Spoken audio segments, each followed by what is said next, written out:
Okay, AOC finally responded proudly concerning a high school yearbook photo that proves she grew up in a wealthy suburb.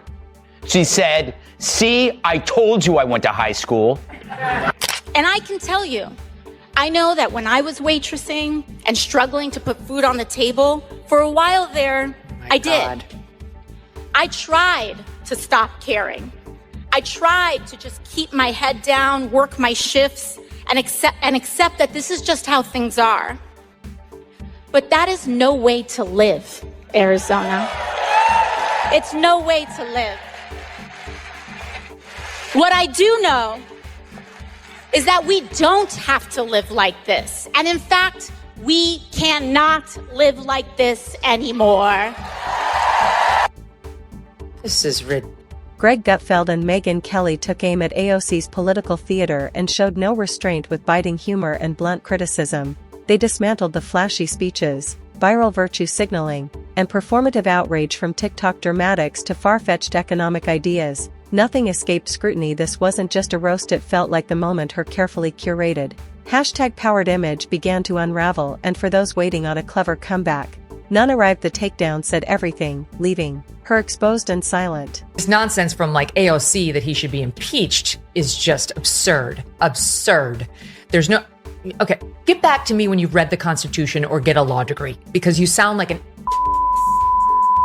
There's absolutely no ground to impeach the president. He 100% was within his constitutional authority and his congressionally authorized authority to do what he did on... She's kind of fun in a silly but earnest, wrong but adorable way.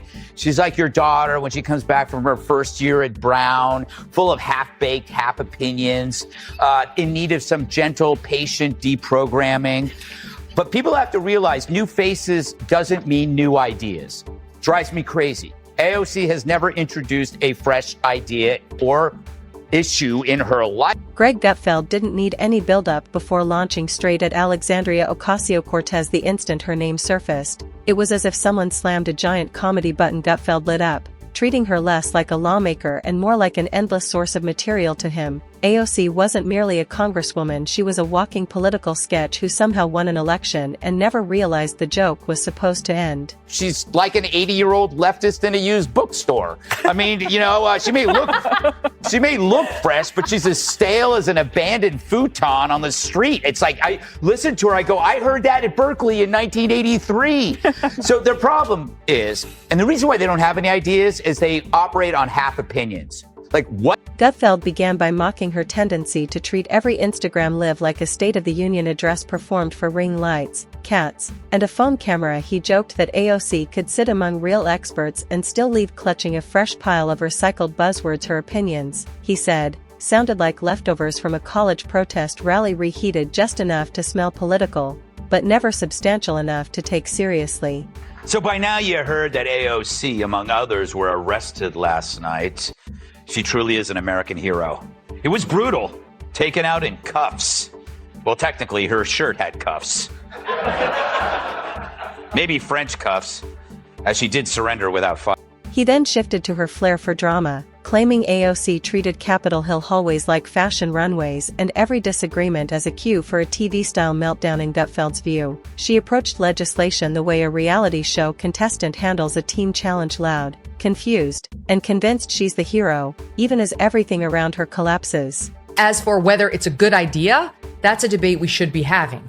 And look, if we could get congressional approval of the specific action, fine, I'm okay with that too. If you want to bring it to Congress, go ahead and see how that goes. I don't think it's necessary, but...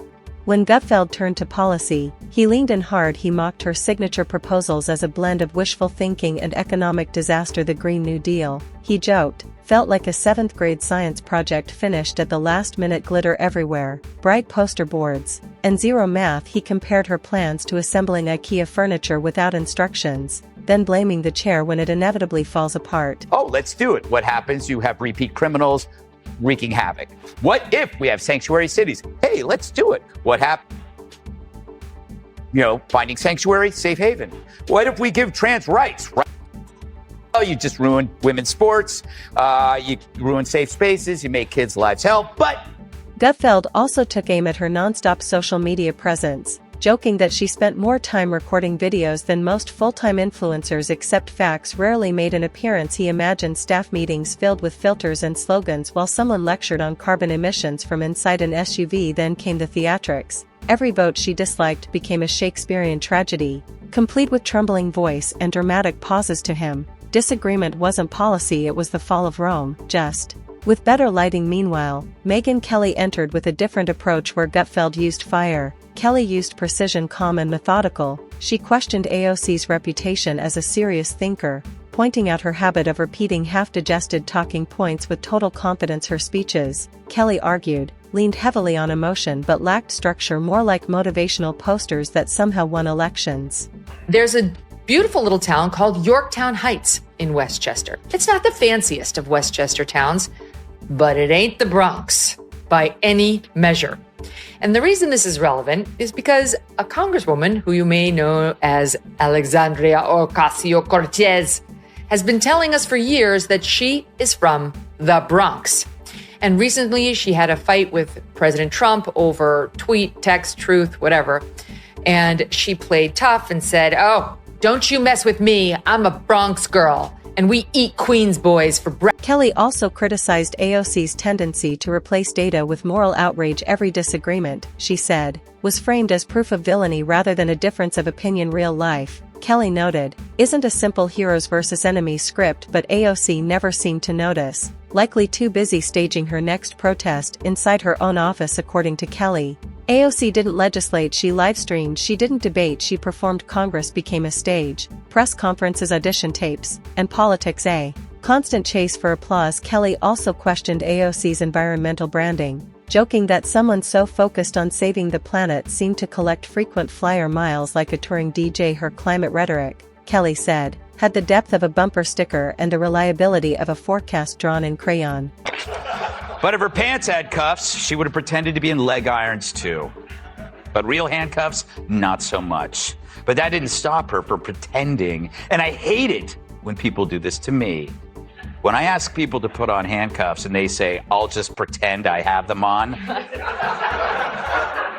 I'd be like, "Sure, and I'll pretend to pay you after." Kelly couldn't resist poking fun at AOC's constant references to her bartending past, joking that she'd turned it into a political origin story worthy of a comic book. AOC spoke of it as if she'd invented struggle itself, Kelly quipped, half suggesting the next slogan might be, "From cocktails to Congress revolution included." Back on his side, Gutfeld resumed, mocking AOC's ongoing feud with reality. Any question was persecution, every fact check a personal attack. He said she handled criticism like a toddler. Denied candy. Loud, dramatic, and utterly convinced she was the victim. Gutfeld laughed at how she branded herself as the voice of the people while rarely engaging with actual people, instead catering to online activists, TikTok philosophers, and protesters glued to sidewalks. He also questioned how someone so focused on working families found so much time for magazine covers and red carpet moments. And respectfully, AOC, well, that's real cute, except she only lived in the Bronx until she was age